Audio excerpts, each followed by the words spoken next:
नमस्कार. लग्नानंतर होईलच प्रेम ह्या मालिकेच्या आजच्या भागामध्ये आपण पाहत आहोत. इथे आपली नंदिनी जीवाला घरी घेऊन येते आणि त्याला सांगू लागते, मला तुमच्यासोबत एक गेम खेळायचा आहे. तर गेम काय आहे तेच, 2 बोटं जेव्हा नंदिनी जीवासमोर करते तर यातलं एक बोट निवडा असं ती त्याला सांगू लागते. त्याने घाबरत घाबरत जे बोट निवडलं त्याचं उत्तर जे आलं ते ऐकल्यानंतर तो म्हणतो, एक डाव आपण पुन्हा खेळूया. असं करत करत तो पुन्हा पुन्हा इथे गेम खेळण्यासाठी नंदिनीला सांगत असतो. नंदिनी म्हणत असते, असं नसतं, पहिला जो निर्णय आला ना देवाचा तोच. तर इथे पहिला डाव देवाचा, दुसरा आपण खेळूया असं म्हणत जीवा तिला पुन्हा हा खेळ खेळूया असं म्हणत हट्ट करू लागतो. आणि आता या सगळ्या प्रश्नांची उत्तरं नंदिनी जीवाला देऊ लागते. ती आरशासमोर त्याला घेऊन जाते आणि म्हणते, बघा स्वतःकडे, आपण असं हारायचं नाही, खचायचं नाही आणि आपण आपली जी आशा आहे ती सोडायची नाही. आपल्या बाळाला आपण दुसऱ्या जगातनं ह्या जगात आणायचं म्हणजे आणायचं आणि त्याच्यासाठी वाटेल ते करावं लागलं तरी आपण ते करायचं असं म्हणत ती जीवाला उभारी देण्याचा प्रयत्न करत असते. जीवा ते सगळं ऐकत असतो पण त्याचं मन काही मानत नसतं. इथे मात्र ती म्हणत असते, कधीतरी आपण एखादी गोष्ट घडणार नाही असे विचार करतो आणि ती घडू शकते या गोष्टीवर विश्वास ठेवायला हवा. तर तुम्हीही विश्वास ठेवा, आपल्या आयुष्यात ते सुख नक्की येणार. पुन्हा एकदा जीवा या सगळ्या आनंदाच्या गोष्टीमध्ये सहभागी होऊ लागलेला आपल्याला दिसेल. दुसऱ्या दिवशी ज्या वेळेला इथे रम्या ऑफिसला जाते तर सगळेजण तिचं कौतुक करत तिला आभार व्यक्त करू लागतात. तर ती म्हणू लागते की काय झालं, तर त्यांना तिच्या लग्नाची गोष्ट कळली आहे, ही गोष्ट कोणी सांगितली असं रम्या ज्या वेळेला एका मुलीला विचारते त्यावेळेला ती सांगते, सरांनी सांगितली. ते ऐकल्यानंतर तिच्या तळपायाची आग मस्तकात जाते आणि तावातावाने ती पार्थच्या कॅबिनमध्ये जाते. इकडे मात्र आपल्याला हे पाहायला मिळणार, खिचडी खायची म्हणून काव्या आईंना प्रश्न विचारते, दिवस गेलेली बाईने खिचडी खाल्लेली चालेल का? कधी असा प्रश्न काव्याला पडले नाही पण आता ते पडायला लागले. तर इथे ती म्हणू लागते की आई होणं हा एक जगातला सगळ्यात चांगला अनुभव आहे. कळत न कळतपणे आपण किती विचार करू लागतो बाळाचा.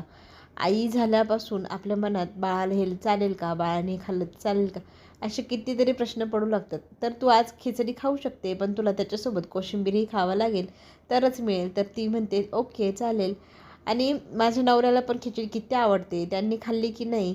तरी ते ती जीवाच्या पार्थची आई सांगू लागते की त्याने नाही खाल्ली कारण तो म्हणाला की माझं पोट हल्ली खूप वाढायला लागले. तर इथे काव्या म्हणू लागते की मी घेऊन जाते त्यांच्यासाठी टिफिन, माझ्याकडे द्या.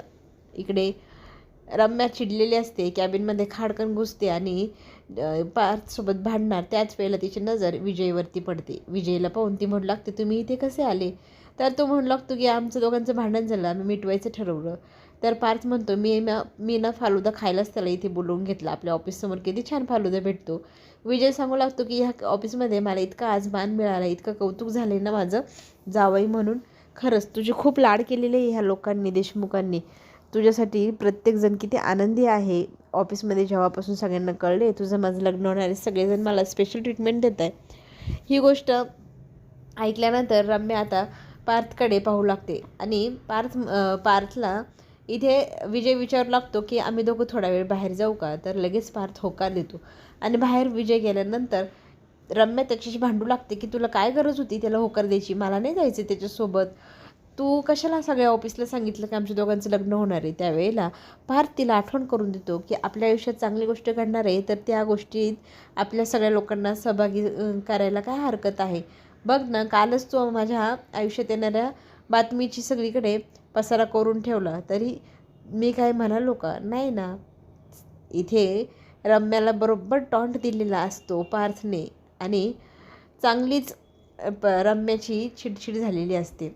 घरी मात्र आता नेहमीप्रमाणे देवळातनं आल्यानंतर नंदिनी थकलेली असते. ती थकून बसलेली असते. तिची विचारपूस करण्यासाठी तिथे जीवाची आई येते. तिला विचारू लागते की तुला बरं वाटतंय ना, खूप थकलेली दिसते. तर तिघंजण तिथे गप्पा गोष्टी करत असतात. खरं तर आता नंदिनीला थकलेवाने होतंय तर ती खोलीमध्ये जाऊन आराम करायचं ठरवते. तर ती खोलीत गेल्यानंतर, खरं तर मला हा उपवास तापास ह्या गोष्टी अजिबात आई आवडत नाही असं म्हणत जीवा त्याची दगदग सांगू लागतो त्याच्या आईला. त्याची आई म्हणते, कधीतरी अशा गोष्टींवरती पण विश्वास ठेवायला हवा.